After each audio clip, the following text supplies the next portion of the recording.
अस्सलाम वालेकुम hi everyone welcome to another topic of cell biology. आज हमारे पास जो नेक्स्ट स्ट्रक्चर है सेल के हवाले से वो है साइटोस्केलेटन। और साइटोस्केलेटन हमें पता है कि साइटोस्केलेटन जो है जो सेल का एक खास स्ट्रक्चर जो बनाने में जो किरदार है वो है साइटोस्केलेटन। जैसे कि अगर मैं दूसरे जानदारों की बारे में बात करूं तो उनके जिस्म के अंदर एंडोस्केलेटन होता है, जिसकी वजह से उनका एक स्पेसिफिक साख्त एक स्पेसिफिक स्ट्रक्चर बन जाता है। तो इसी तरह सेल को भी अपने स्ट्रक्चर को मेंटेन करने के लिए, बरकरार रखने के लिए उनके अंदर कुछ फाइब्रियस प्रोटीन्स है, ट्यूबुलर प्रोटीन्स है, फिलामेंटस प्रोटीन्स है, जो क्या करता है सेल को एक खास शेप देता है। ठीक है, तो आज हमारा टॉपिक होगा साइटोस्केलेटन होता क्या है और इसका स्ट्रक्चर कैसा होता है और इसके कितने टाइप्स है और इसका रोल क्या है सेल के अंदर। सबसे पहले डायग्राम से इसको समझेंगे, उसके बाद हम आ जाएंगे किताब में जो इसके फैक्ट और फिगर होंगे, जो ये इंपॉर्टेंट पॉइंट्स होंगे वो भी आपके साथ शेयर करेंगे। अब हम आते हैं उसकी जो है डायग्राम को समझने के लिए। ये हमारे पास सेल है, ठीक है, दिस इज सेल।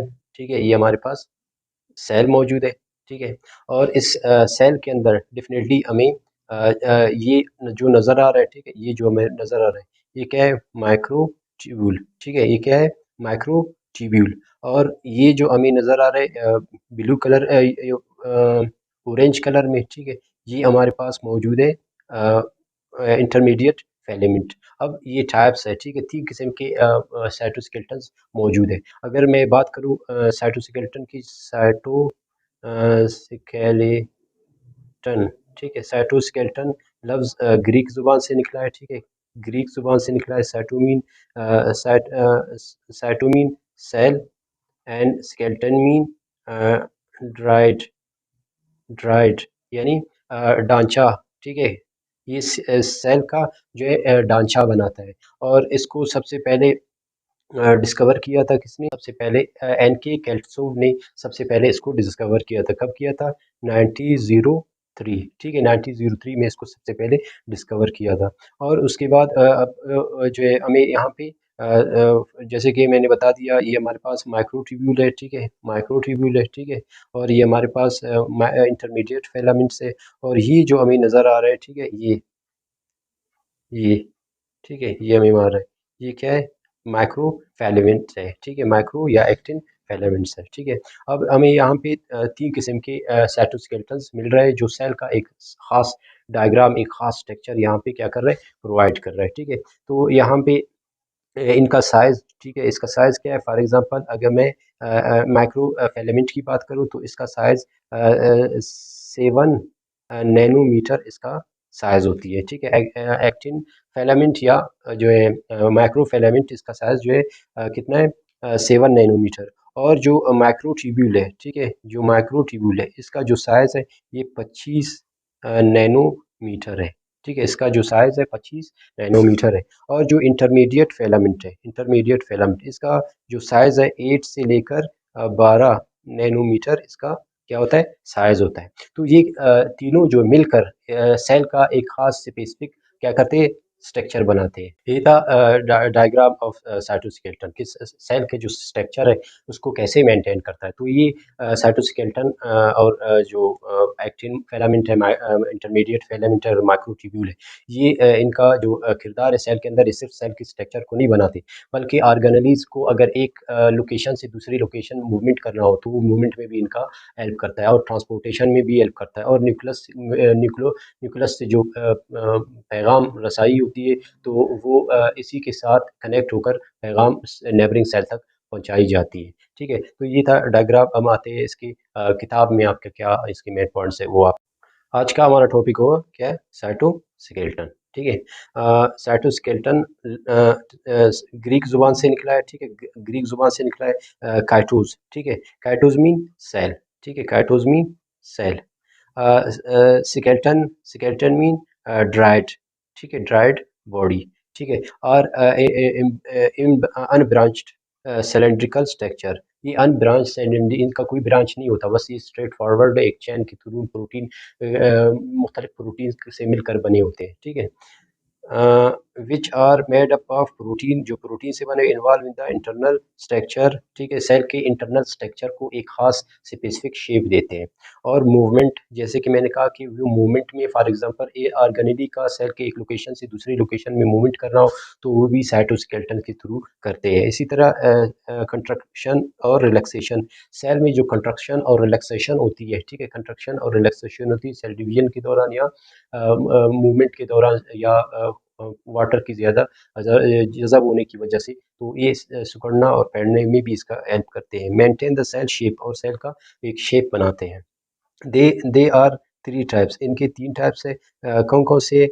इसमें आता है सबसे पहले साइटोस्केलेटन के elements based on size and chemical composition, वो डिपेंड करता है उनकी साइज। जैसे कि हमने माइक्रोफिलामेंट्स को देखा कि माइक्रोफिलामेंट का जो साइज था 7 नैनोमीटर था, इंटरमीडिएट फिलामेंट्स थे उसके जो है 8 से लेकर 12 नैनोमीटर था, और इसी तरह माइक्रोट्यूब्यूल थे उसके जो साइज था, ठीक है, वो 25 नैनोमीटर इसका साइज था। तो वो साइज और कंपोजिशन में भी फ़र्क है कि प्रोटीन में फिर फ़र्क है, और उसमें और तरह के अमाइनो एसिड्स होते हैं, और माइक्रोफिलामेंट या ट्यूब्यूल में और होती है। उनके कौन कौन से टाइप है? सबसे पहला टाइप है माइक्रोट्यूब्यूल, माइक्रोफिलामेंट, और तीसरा इंटरमीडिएट फिलामेंट्स। ये तीन किस्म के इसके टाइप्स है। अब हम आते हैं इसको ए जो इसके टाइप है उसको अलग डिस्कस करते हैं। सबसे पहले हमारे पास है माइक्रोट्यूब्यूल। माइक्रोट्यूब्यूल किस तरह होता है, इसका स्ट्रक्चर, कंपोजिशन और इसका साइज क्या होती है? These are large hollow cylindrical, ये क्या है? एलो ट्यूब लाइक, लफ्ज से खुद सिलेंड्रिकल मीन जैसे कि माइक्रोट्यूब्यूल ट्यूब से बने हुए, यानी प्रोटीन सराउंडेड है, यानी ट्यूब लाइक शेप उन्होंने बना दी है।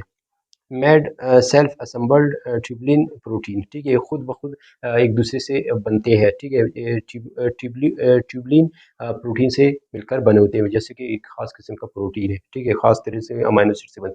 और इसका जो साइज़ है ये 25 नैनोमीटर इन डायमीटर, डायमीटर में इसका जो साइज़ है वो क्या है? 25 nanometer. In plant microtubules often found associate with the cell wall, ठीक है, वो प्लांट में ये ज़्यादातर इनका कनेक्शन किससे होते हैं? सेल वॉल से होती है, ठीक है, सेल वॉल में इनका बहुत बड़ा किरदार होती है। Perhaps these are involve in the transport of cell materials from the Golgi body. Cell wall अगर उसको बड़ा होना हो, टूटना हो, बनना हो, जैसे कोई ग्रोथ मूवमेंट होती है किसका? प्लांट्स का, तो उसमें उनके सेल वॉल टूट जाती है, वापस बनती है, तो उस टूटने और उसमें मटेरियल पहुंचाने में फ्राम गोल्जी बॉडी से सेल मेम्ब्रेन तक, सेल वॉल तक, तो ये भी इसमें इसका बहुत बड़ा किरदार होती है। It outside the cell, cell के बाहर भी ले जाते हैं माइक्रोट्यूब्यूल्स के जरिए। ड्यूरिंग द सेल डिवीजन के दौरान these tubules form spindle fibres, जैसे कि सेल डिवीजन के दौरान जब क्रोमोसोम को अप्लाइड हो या डिप्लाइड हो, तो उनको क्या करता है? सेल के एक पोल से दूसरी पोल में जो है ट्रांसफ़र करने में स्पेंडल फाइबर का काम है, और स्पेंडल फाइबर्स जो है माइक्रोट्यूब्यूल्स की ही ज़रिए बनती है।